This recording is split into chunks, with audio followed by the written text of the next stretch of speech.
Hey you guys, and I'm back with another video. If you watched my previous video and by the title below, you can tell that this is going to be a video about the ins and outs of being an intern.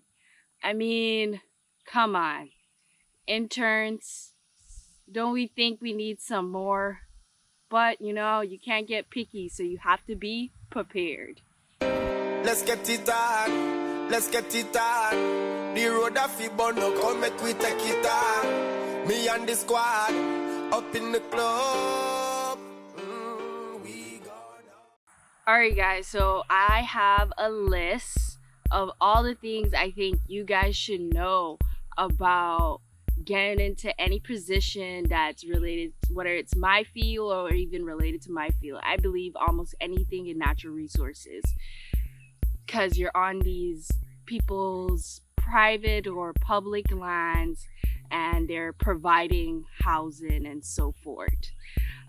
For me, this is just going to be a list of based off of all the internships I've had.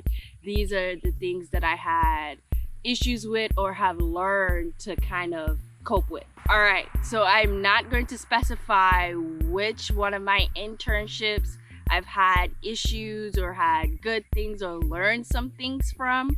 So just be prepared to just hear generic stuff.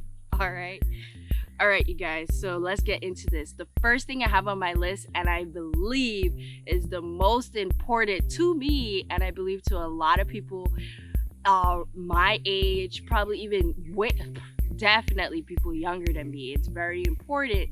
But if you're not like me, this probably won't affect you as much.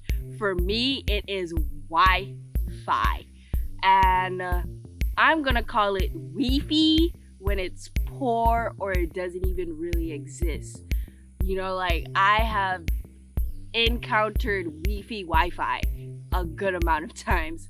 All right, so some places they're gonna offer you housing and so forth, but they're not gonna offer you Wi-Fi, which is crazy because I believe that's important for people to actually live out here. Like, come on, don't you think? It's like, be prepared to have the generic issues of Wi-Fi not actually existing, and having the shittiest, when I say shittiest Wi-Fi that can even exist. Like I've never encountered such shitty Wi-Fi, like Wi-Fi that cuts off at a certain time. Like, what? Can anybody, what? All right, but that's Wi-Fi.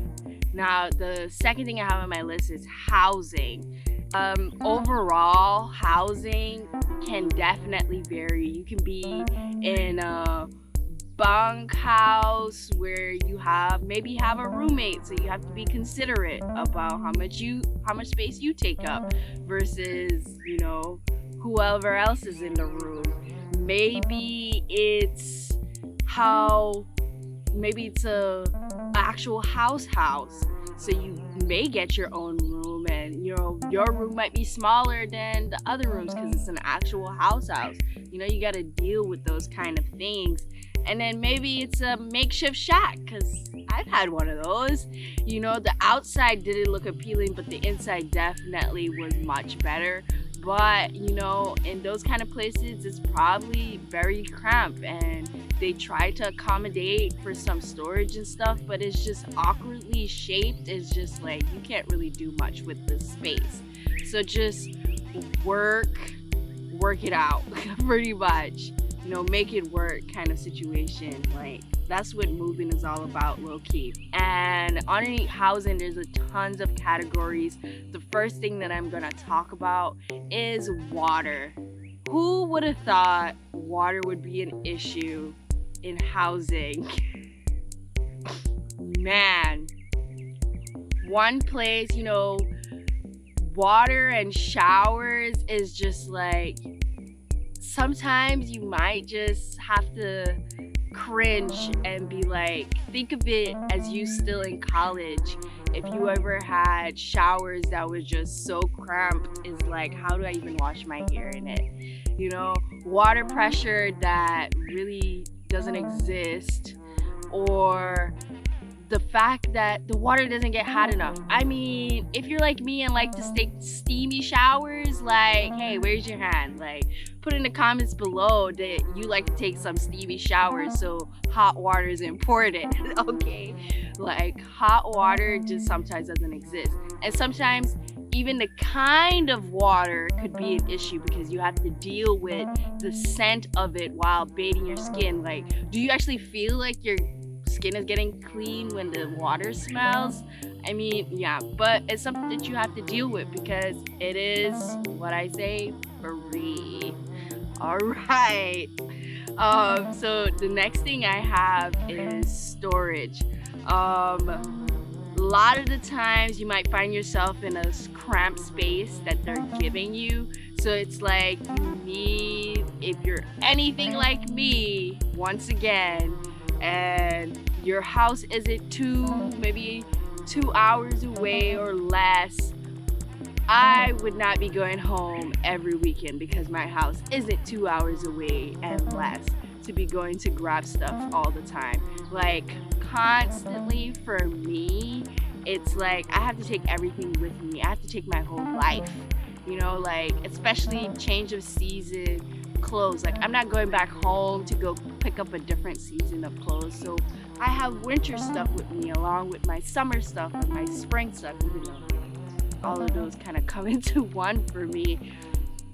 But storage is very essential. So it's like a lot of people, I know when I was in college, there was a good amount of people throwing away bins when they were leaving and not coming back to college.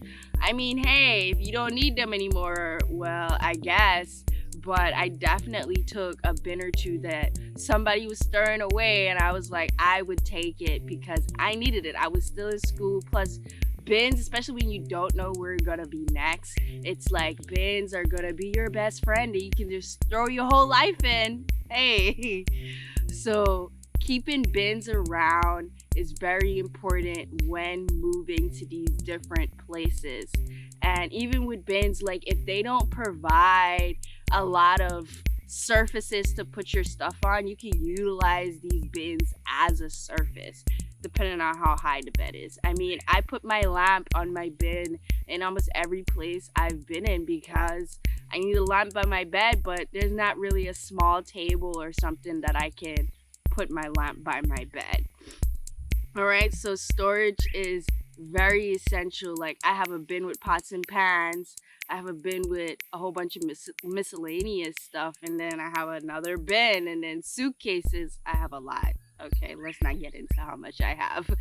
All right. Next thing that is pretty important is extension cords.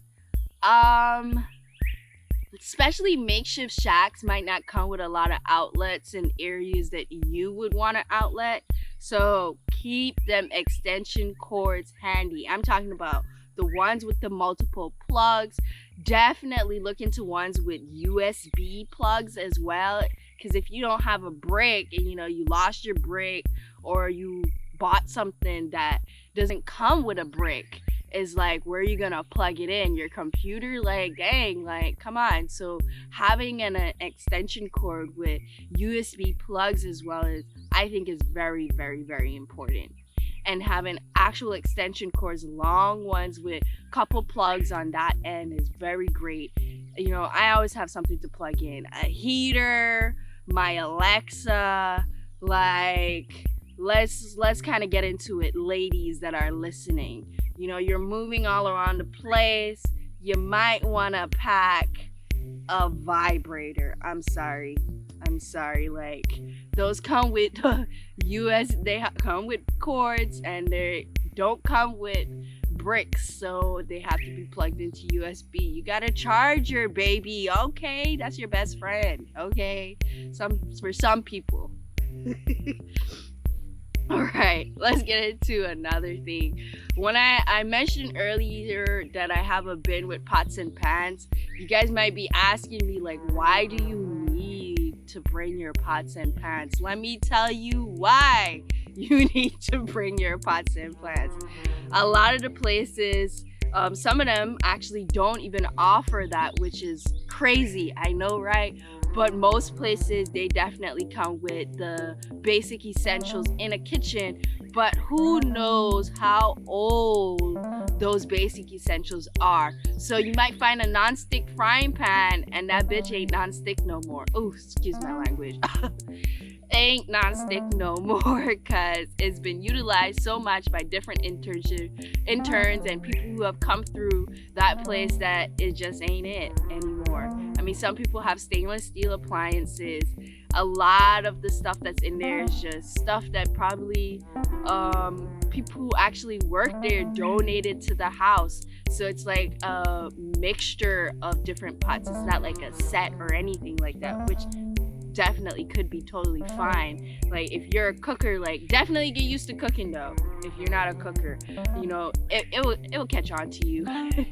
You know, like I'm cooking way more than I was in the beginning of starting to be on my own, jumping from internship to internship. You definitely have to feel yourself, definitely. So I bring my own pots and pans because I know they're great and I know I'm gonna take care of them. They're all non-stick pots and pans and I utilize them all the time, especially like baking pans. Like a loaf pan probably would be a little bit harder to come by in a kitchen if you like making meatloaf or just a loaf cake, like simple stuff. But I would definitely say bring a potato peeler. If you do not know how to peel a potato with a knife, ooh, and what's really important is a good knife. A lot of these places have dull knife and don't even think that it could have a sharpener. At least bring a sharpener or bring your own really nice knife so that when you're cooking, you have it to like actually chop your fruits and vegetables instead of, you know, smushing them, you know. So pretty much I bring my whole kitchen with me everywhere I go. Yeah, I do. Sorry. You know, maybe you want to bring a couple of things you think is more important than others. That was our conversation for today. And I decided to sit underneath a tree, you know, have some underneath the tree talk.